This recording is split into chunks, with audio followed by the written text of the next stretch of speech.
Mga ka-farmers, mag-abono tayo ng ating talong via drenching ganito, para malagaan to mga bunga na sumusunod. Malagaan to mga bunga na to, no?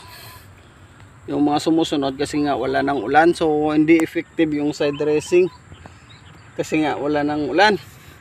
Kaya ayan, mag-drenching tayo, no? Via drenching.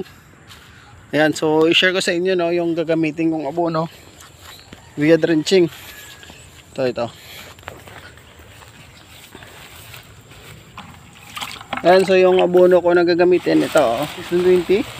Ayan, so dalawang lata ng sardinas sa isang bagong gagamitin nating baso.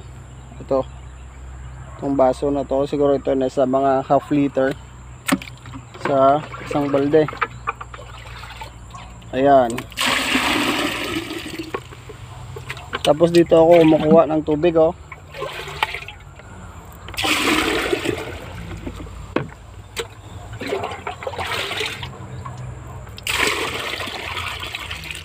Ayan. Ang timplada ko sa aking abono ay dalawang lata na 1620 sa isang balde nito, oh. Pero ayan, oh. Ito ay 16 liters. Tapos yung abono ko dyan ay half liter. Oh, half liter kada puno. Ayan. So drench tayo kasi walang ulan para mapalaki natin itong mga bunga na to. Sayang din naman kasi marami pa siyang bunga, no. Ayan.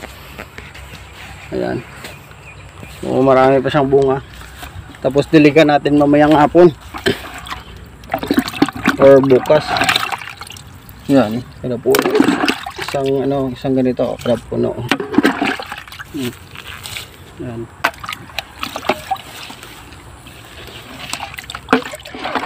Yan. Yun. Isa. Yun. Yan. Isang puno yan. Isang baso or half liter sa isang puno yung timplada ko. Isa, dalawa, tatlo, apat. Apat na balde kasi pag matapos ako doon, ayan, tinitimplahan ko agad ng 1620. Yan, isa, dalawa. Yan.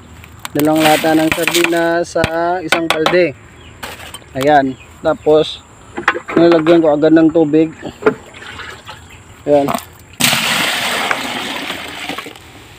Para may time pa ito na ma-dissolve kasi nga yung 1620 ay ano siya, ay ammonium base, so matagal siyang matunaw, hindi sa iba't klase ng, hindi tulad ng Yara na nitrate base siya kaya madali siyang matunaw. Yung mga calcium nitrate, 460 nila, Tropicot, yung Yara Winner, yung 460 nila, yan yung mga abono na nitrate base na madaling matunaw. Ayan. So ginagawa ko, pagdating ko dito, tinitimplahan ko agad. Tapos tinutunaw ko lang ng bagya. Ayan.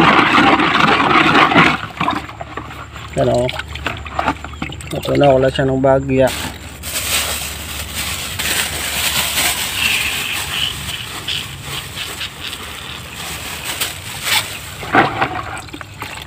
Yan, tapos dito naman ako next.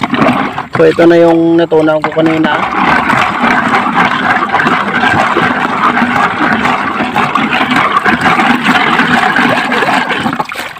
Yan. So tunaw na. Bigyan natin ng tubig.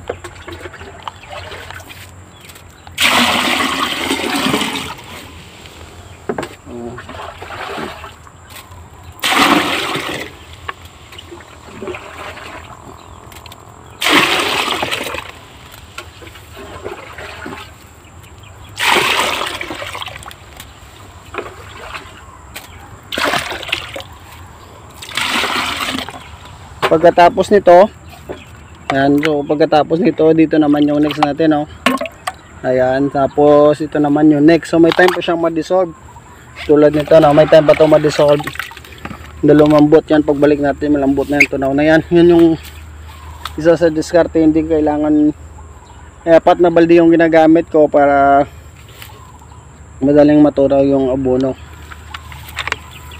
Ayan. Ayan, dilig ulit tayo, no? Sa puno, isa lang. Mm.